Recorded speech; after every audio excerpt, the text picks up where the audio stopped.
This is 3 TV News at 9. I'm Beverly Kidd. We start with new developments tonight in the debate over a planned mosque and Islamic center near Ground Zero.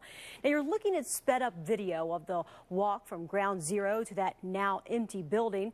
And by the time we get through our headlines, you'll be there. Tonight, New York Governor David Paterson announced his opposition as a new poll shows that 63% of New Yorkers also oppose plans to build the mosque about 2 blocks from the World Trade Center site.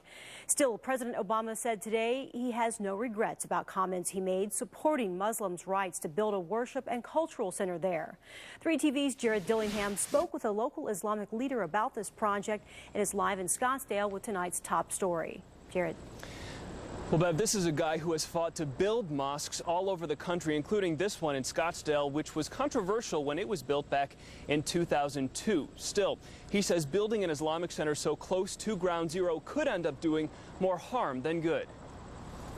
Here's an aerial look at Ground Zero right in the middle, and the point on the map is 51 Park Place. That's the site of the proposed Islamic Community Center and mosque.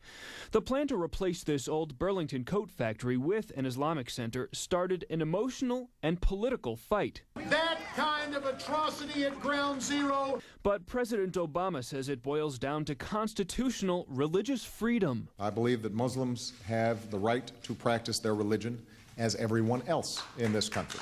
But it doesn't mean it's the right thing to do. Zuhdi Jasser is a Valley doctor. He founded the American Islamic Forum for Democracy, and he opposes the proposed Islamic Center in New York. I do not believe that this gargantuan structure of 15 stories that casts a shadow on a cemetery is in the best interests of us as Americans and as Muslims.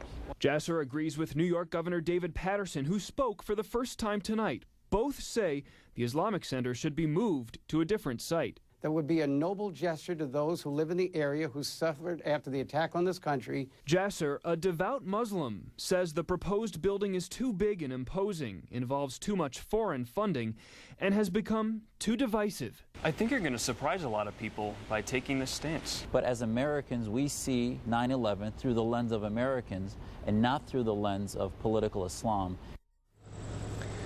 So he says he really feels for a lot of the 9/11 victims' families and says many Muslims share his views. Live in Scottsdale, Jared Dillingham, 3 TV. Now, we'd like to know what you think about this topic. You can talk to me on Twitter or Facebook. Just go to azfamily.com/Beverly Kidd. We'll read some of your responses later in our newscast.